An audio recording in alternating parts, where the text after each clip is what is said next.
Vamos a regresar a la historia donde nos habíamos quedado la semana pasada, que, como ya bien dije, para mí es una de las historias que desprenden uno de los gestos de más amor, más gracia y sobre todo más enseñanza sobre lo que Jesús vino a hacer, ¿no? Que es el perdón de nuestros pecados. Y para ello utilizó dos personajes totalmente antagónicos.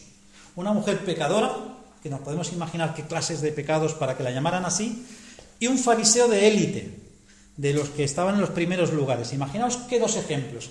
Y ahí se encontraba Jesús, que se había hecho un poco de rogar para ir a esa comida, y se encontraba Jesús en medio de los dos.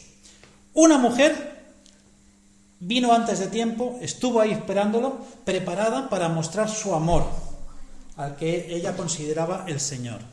Y el otro, todo lo contrario, preparó toda esa ceremonia, preparó toda esa comida para avergonzar a Jesús, para dejarlo en ridículo, para desenmascarar a Jesús, porque ellos se pensaban que el tal no era quien decía ser.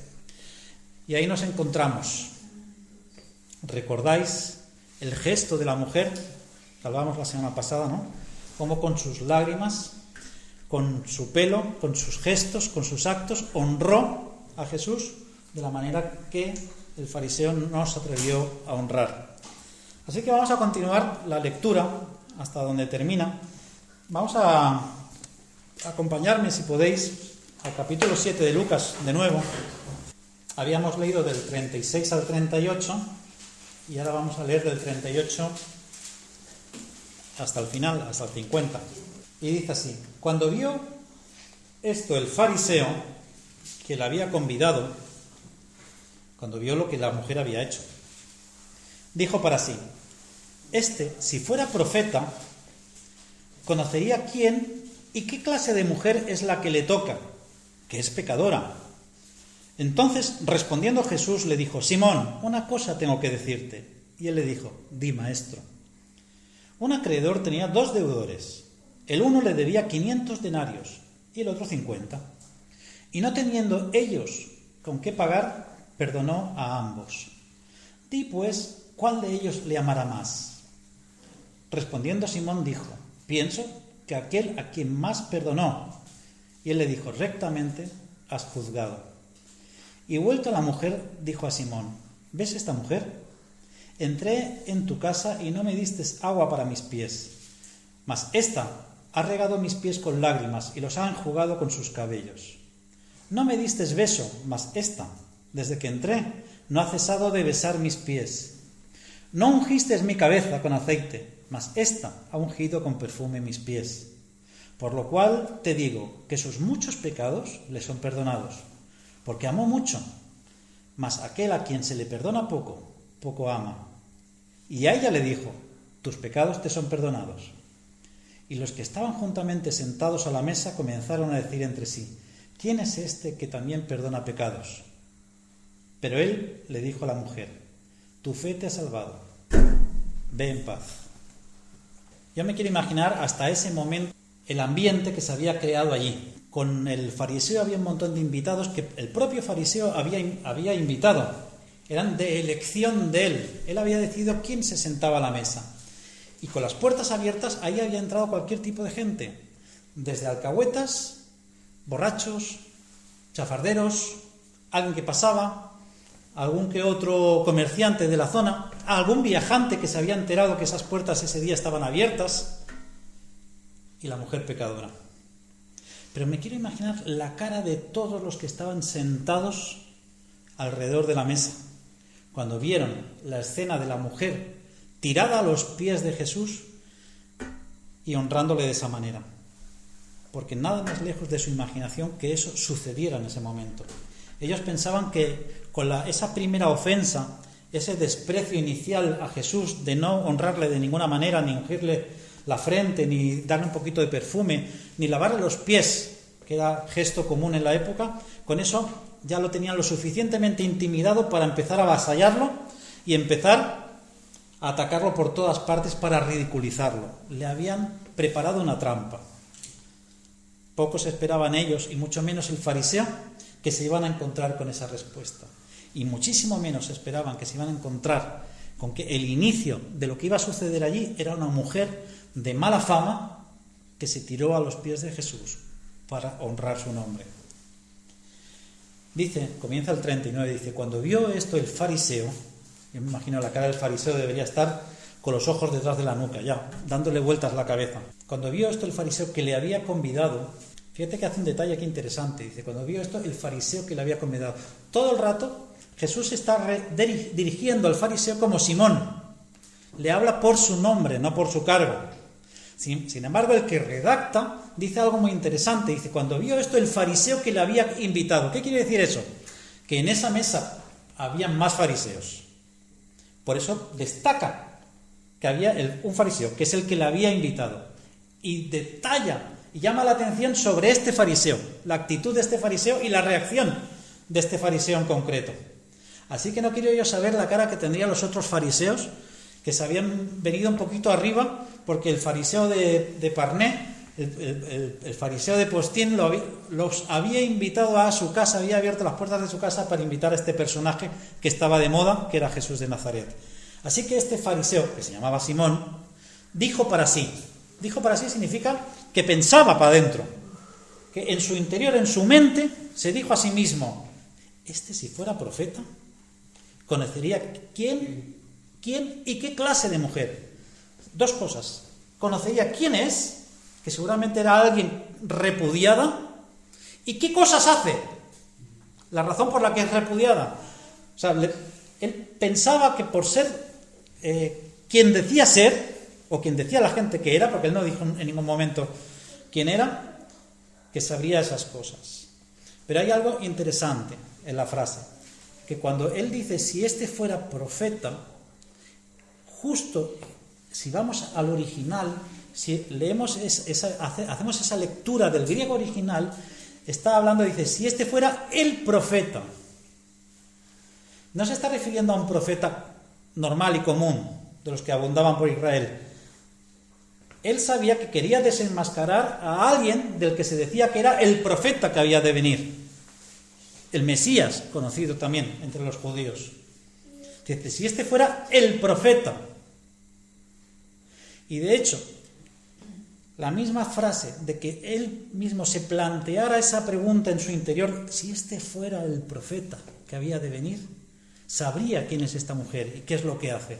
Quiere decir que ya en su interior, visto lo visto, albergaba un poquito de duda. Se había planteado, se había filtrado por alguna grieta, por alguna debilidad mental de la cabeza del fariseo, que cabría la posibilidad de que Jesús fuera el profeta.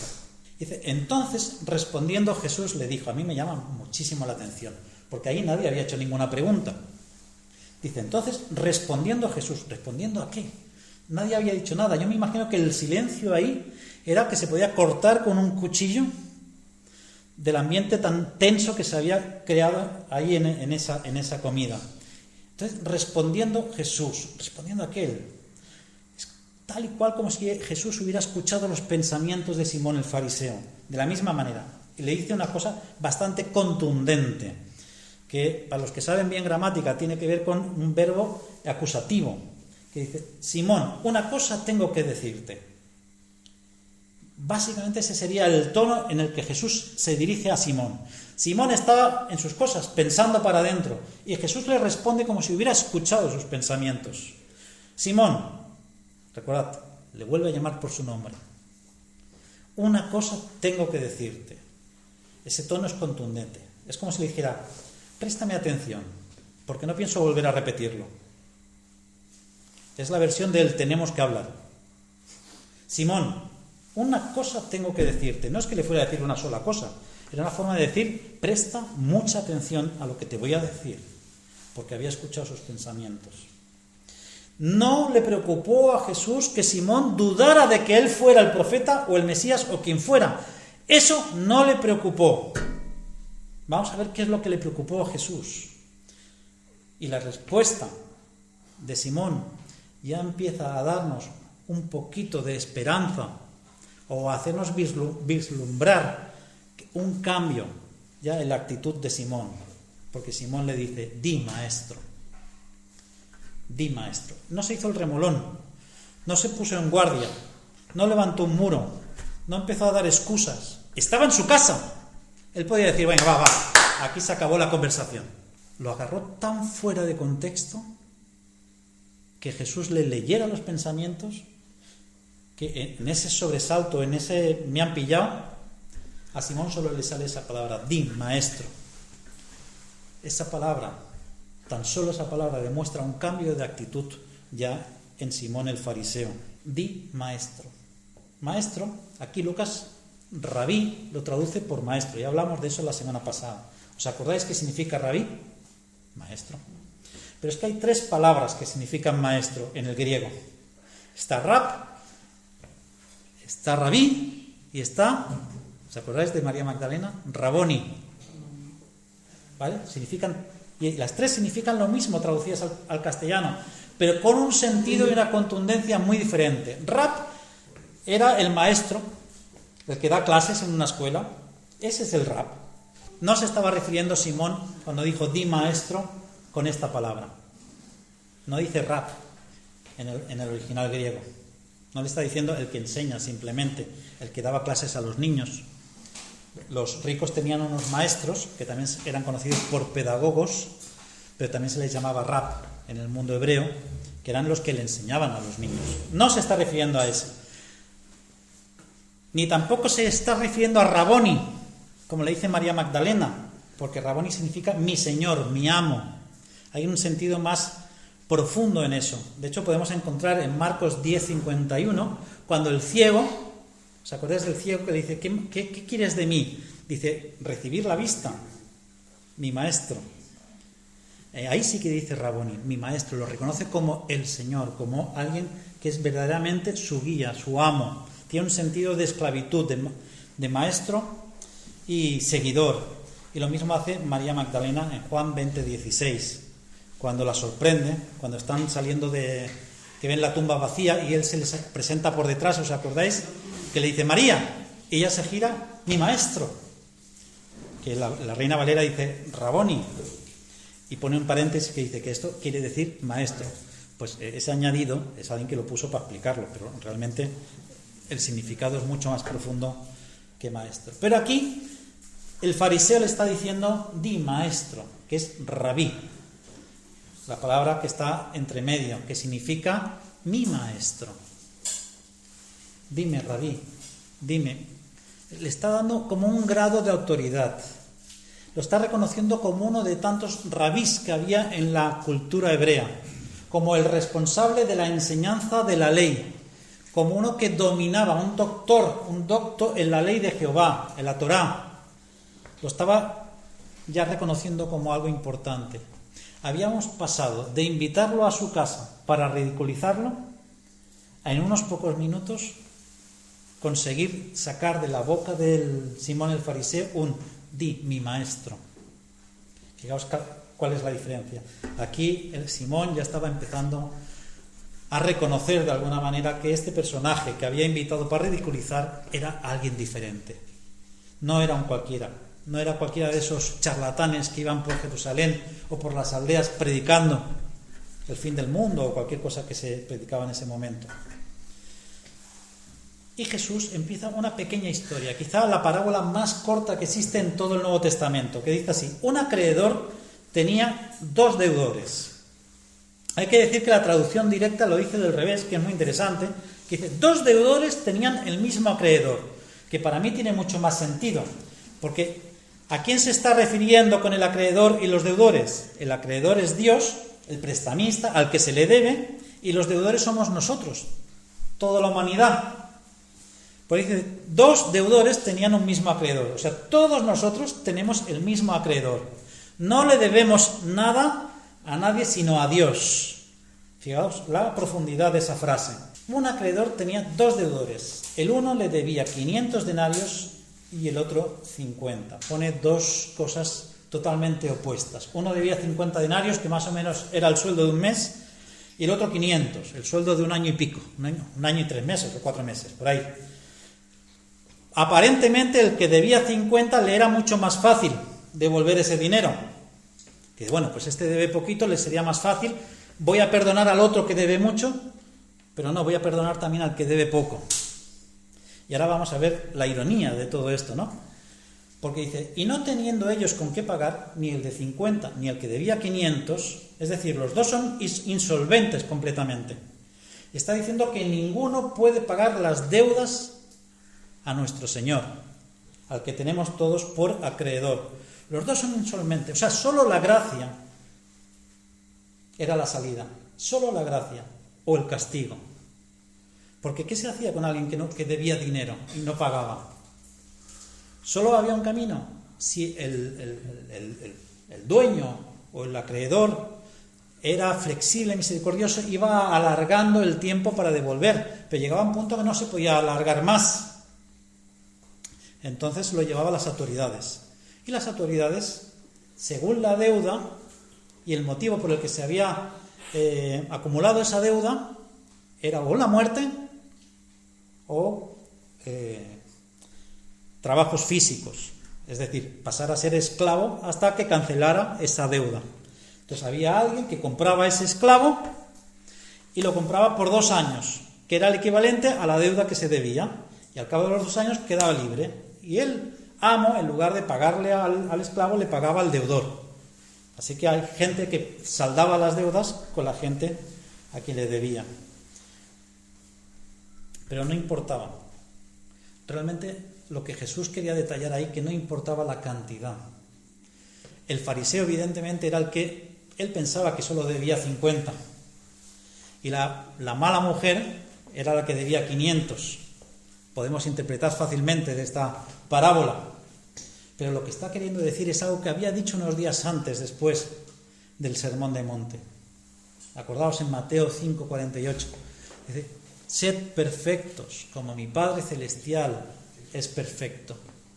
Lo que está diciendo así aquí a Jesús, al Simón el fariseo, es que ni tú, que crees que debes 50, ni ella, que crees que debe 500, muchísimo, ninguno sois merecedores, porque lo que pide mi Padre es que no debáis nada, y eso es imposible para todos vosotros, porque todos tenemos un mismo acreedor, todos le debemos la vida a nuestro Señor. Y termina diciendo, y no teniendo ellos con qué pagar, perdonó a ambos. Di pues, le pregunta a Jesús, para que dé la conclusión de la parábola, le pregunta a Simón, ¿cuál de ellos le amará más? Jesús le está diciendo 2 cosas. Bueno, por lo menos una. Que Simón tampoco puede ganarse el perdón, aunque él se crea que es perfecto y que es más santo por ser más religioso. Y también le está diciendo que incluso su pecado está perdonado.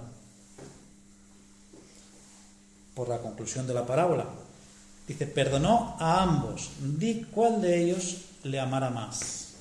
Respondiendo Simón, dijo, pienso que aquel a quien perdonó más. Aquí Simón ya está empezando a entender por dónde va Jesús.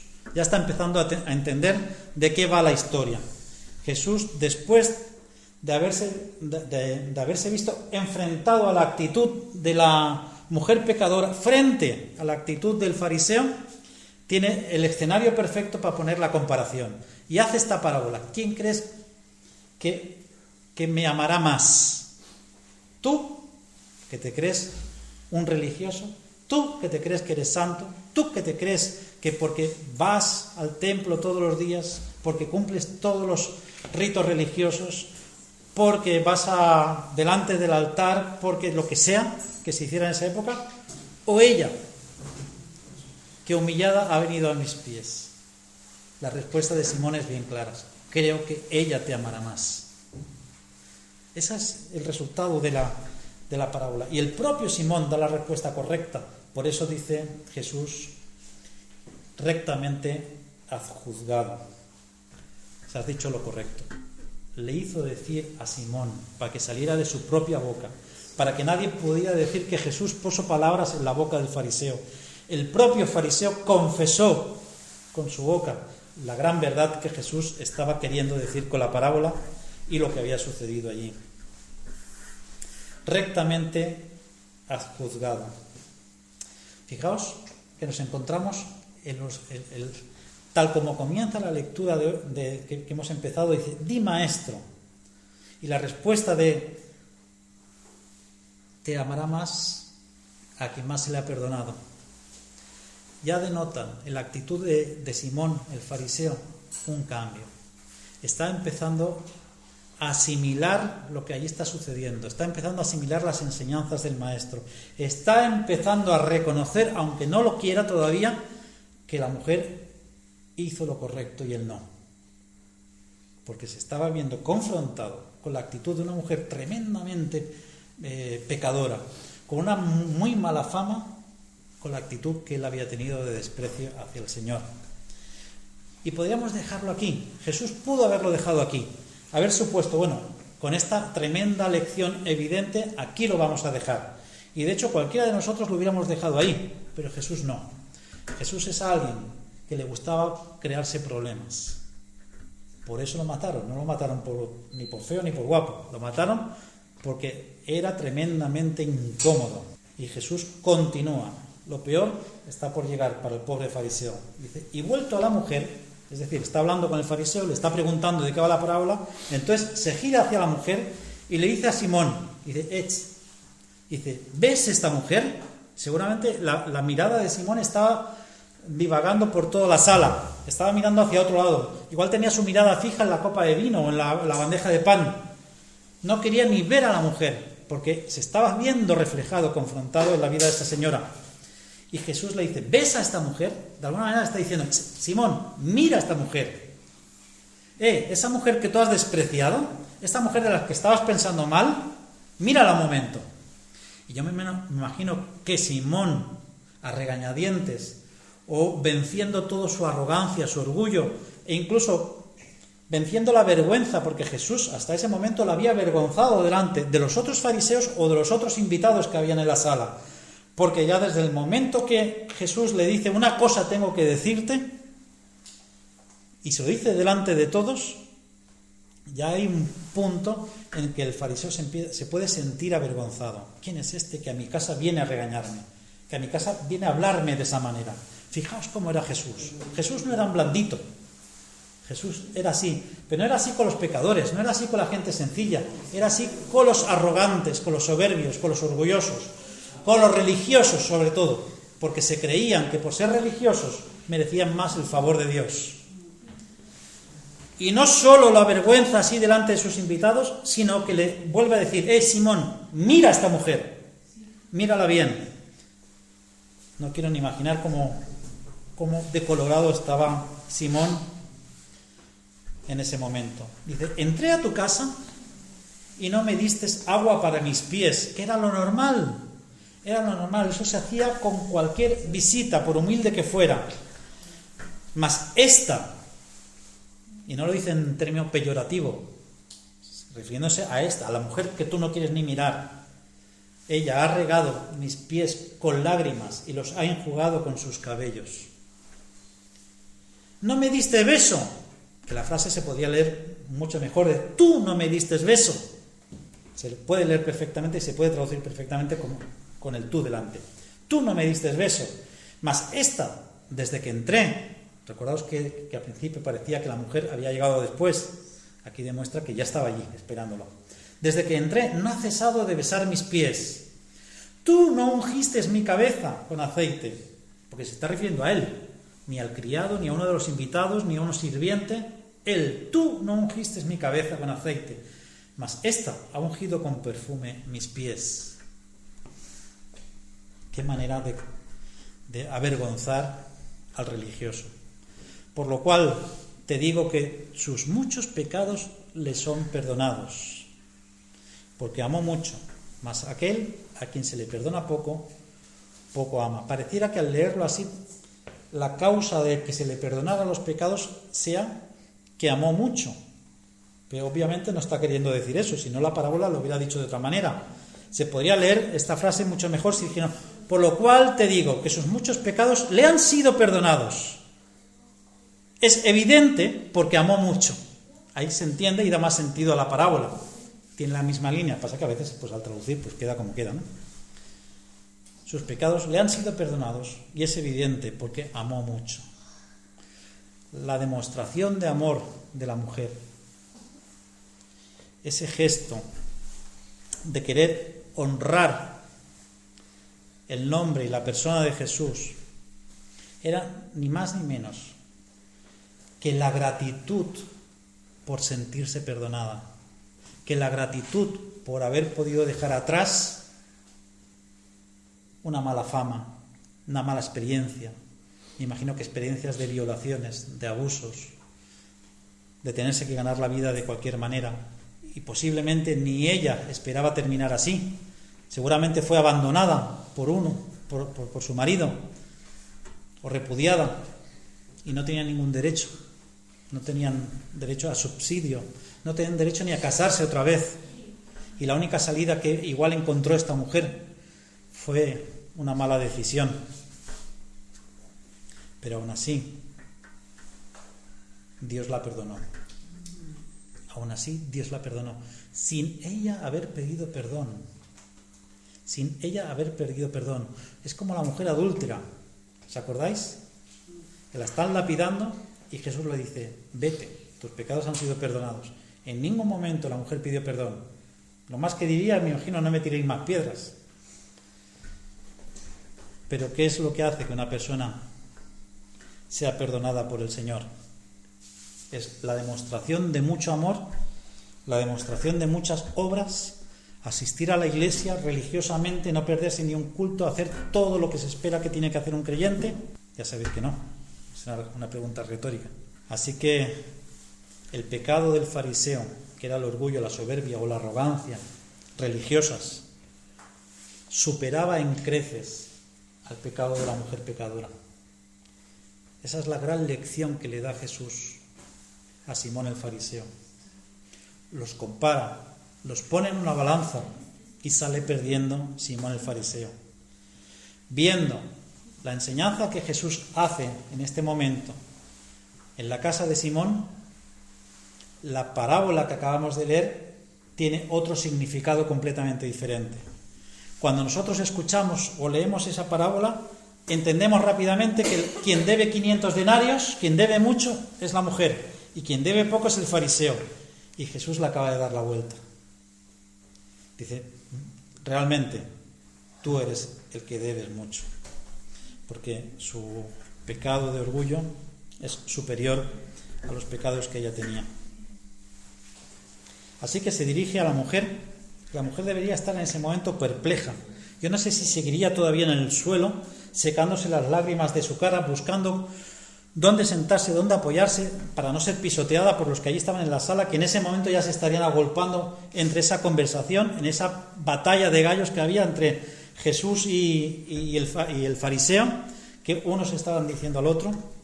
Y allí estaba ella, y Jesús se dirige a ella y le dice: tus pecados te son perdonados, o han sido perdonados. No está diciendo que Él sea el que los esté perdonando. Como igual que ahora, antes también había problemas para entender lo que se decía. Falta de comprensión lectora. Hoy en día tú escribes un WhatsApp y 7 de cada 10 no entienden lo que has puesto, lo entienden al revés. En esa época también pasaba lo mismo. Es decir, los que estaban juntamente sentados a la mesa comenzaron a decir entre sí: ¿quién es este que también perdona pecados? Pero Jesús en ningún momento dijo que Él está: yo te perdono tus pecados. Dice: tus pecados han sido perdonados. Pero bueno, eso es tinta de otro tintero. Pero Él le dijo a la mujer: tu fe te ha salvado, ve en paz. Así que realmente, ¿cuál fue el motivo de que la mujer se sintiera limpia de los pecados? ¿Cuál fue la razón por la que sus pecados fueron perdonados? La fe de ella. La fe de ella. Y ella hizo la oración de fe, fue bautizada, hizo un proceso de discipulado primero para asegurar su fe, tuvo el visto bueno de la congregación para ver que realmente había cambiado su vida. En absoluto. Ni siquiera Jesús conocía a esa mujer. Ni siquiera se habían visto nunca, seguramente. Tan solo había escuchado hablar a alguien de Jesús. o estaba entre la multitud cuando Jesús enseñaba, pero fue suficiente en ella para reconocer en Jesús al Mesías. Y lo demostró con ese gesto de humildad y de querer honrar su nombre, haciendo lo que el fariseo no hizo, lavar sus pies y ungirlo. Las palabras de aliento de Jesús van unidas al reconocimiento de su fe. No solo le está Jesús reconociendo que lo que hizo es el gesto genuino de alguien que ha tenido fe en Jesús, sino que la está animando. Le está diciendo, tus pecados han sido perdonados, tu fe te ha salvado, vete en paz. Tenemos al fariseo que en este momento, yo no sé, yo me imagino que por dentro tendría una lucha interior como todo el que está por convertirse al Señor, que su viejo hombre con su nuevo hombre está ahí luchando entre lo que tengo que dejar, entre lo que tengo que reconocer y lo que sé que es cierto. Él había preparado una trampa para Jesús y él mismo cayó en esa trampa. No salió de ahí inmune. Había abierto las puertas de su casa con pompa para dejarse ver entre todo el populacho y todos los ricachones y los fariseos de la zona, para que vieran cómo él sí era capaz de dejar en ridículo a Jesús, y el que salió escaldado fue él. La mujer se acercó a él sin esperar nada a cambio, porque Jesús tomó la iniciativa. Dice en Juan capítulo 4 versículo 19, que todos los conocemos, nosotros amamos porque Él nos amó primero. Y esta es la razón por qué esta mujer amaba a Jesús, porque Él la había amado primero. ¿Cómo? ¿De qué manera? No lo sabemos, pero ella lo percibió, ella lo entendió y tuvo fe. Y esa es la fe que la salvó. Fijaos que la fe no era intelectual. Simón también tenía fe en Dios, el mismo Dios que Jesús, Yahvé, pero esa fe no le salvaba, porque era una fe intelectual, era una fe religiosa. La fe que tuvo la mujer era una fe práctica. No se trata solo de creer, porque hasta los demonios creen y tiemblan. Se trata de mucho más, se trata de honrar el nombre de Cristo. El fruto de nuestra fe se tiene que ver en nuestros actos. Y lo que entendieron mal los fariseos es que los actos estaban marcados y estipulados a rajatabla por la religión, y por eso los fariseos entendieron que había que lavarse las manos 7 veces al día, que no podías hacer nada al día de reposo, que si tu vecino pecaba con sus ojos había que arrancarle los ojos, que si ojo por ojo, diente por diente, que si cualquiera de las leyes que ellos tenían, ¿no? De no mezclar alimentos, de no comer cerdo, bueno, así hasta 670 y pico, o 630 y pico que tenían, ¿no? Y cumpliendo con todo eso, iban a la sinagoga todos los días, iban los sábados al templo, hacían sus diezmos, hacían sus sacrificios para perdón de sus pecados, sacrificaban lo que tenían a mano, una paloma, una res, lo que fuera, y así pues redimía los pecados de él y de su familia, y para ellos eso era la demostración de su fe. Y Jesús viene a desbaratarlo todo. Dice, nada de eso me sirve, nada de eso me importa. Lo que quiero es que honréis mi nombre. En el nombre del Padre lo estaba diciendo. Lo que quiero es que honréis el nombre de Dios.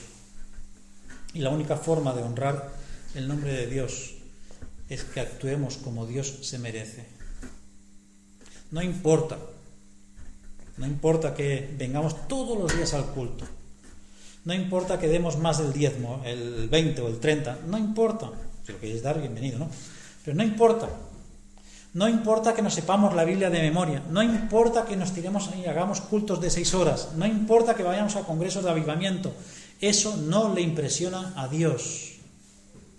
¿Cómo pues honraremos el nombre de Dios? Vigilando, como bien le hizo saber Jesús al fariseo, nuestras motivaciones. ¿Por qué hacemos las cosas? ¿Las hacemos porque nos satisfacen a nosotros o es lo que Dios quiere que hagamos? ¿Las hacemos porque en esta cultura posmodernista en la que vivimos todo gira alrededor nuestro, de lo que nos hace sentir bien? ¿O es lo que hace sentir bien a Dios. Y creedme que lo que hace sentir bien a Dios es que hagamos de este mundo un mundo mejor. Y solo se puede hacer un mundo mejor si somos sal y somos luz. No estoy queriendo decir con eso que salgamos a predicar el Evangelio todos los días. Eso también, eso es la gran comisión, eso también. Pero ser sal y ser luz va mucho más allá de eso. Tiene que ver con revisar nuestras motivaciones, con que todo lo que hagamos sea puro y santo, con que todo lo que digamos sea para la gloria de Dios. Tiene que ver con que seamos nosotros los que contagiamos a los demás de unas ganas y un deseo de conocer a Jesús de Nazaret. Que seamos nosotros con nuestra actitud los que demostremos al mundo que amamos a Jesús porque amamos a nuestro prójimo. ¿Y cómo conocerán que sois mis discípulos? Si os amáis unos a otros. En la congregación, no. Os amáis unos a otros. Solo el amor puede hacer la diferencia. Y solo el amor fue lo que esta mujer demostró como agradecimiento por el perdón de sus pecados. Todos los que estamos aquí, todos, yo incluido, todos los que están por ahí fuera caminando, todos somos deudores a Dios. Todos les debemos. Podemos pensar que le debemos poco, podemos pensar que le debemos mucho. Da igual, lo que nosotros pensemos no importa, pero así que le debamos muy poquito, no merecemos nada. Y es tan solo por la gracia de Dios, solo por su gracia, que tenemos acceso a su trono, que tenemos acceso a su presencia, solo por su gracia. Y muchas veces pensamos que toda la liturgia evangélica, que todos los ejercicios espirituales que queramos hacer, que nos hemos creído que nos vamos a ganar el favor de Dios porque hagamos una serie de normas y sigamos una serie de ritos, una serie de liturgias que están bien para la vida en comunidad, pero no por eso nos vamos a ganar el favor de Dios. El favor de Dios ya nos lo ganamos en su corazón, y esa fue la razón por la que Jesús vino, porque tuvo compasión de nosotros. No fue porque nada que hiciéramos nosotros, todo lo contrario, porque no podíamos hacer nada. Y eso fue lo que conmovió el corazón de Dios, para que se hiciera hombre y lo diera todo por nosotros. Solo eso movió la mano de Dios. Nada de lo que hagamos va a mover la mano de Dios. No caigamos en la trampa de los fariseos de la época de Jesús, que se pensaban podían mover la mano de Dios a su antojo, de acuerdo al número de reglas y normas que seguían. Así que terminar con las palabras de ánimo, ¿no?, que le dijo Jesús a esta mujer tan pecadora. Nos vamos a ir a casa en paz, porque nuestra fe nos ha salvado.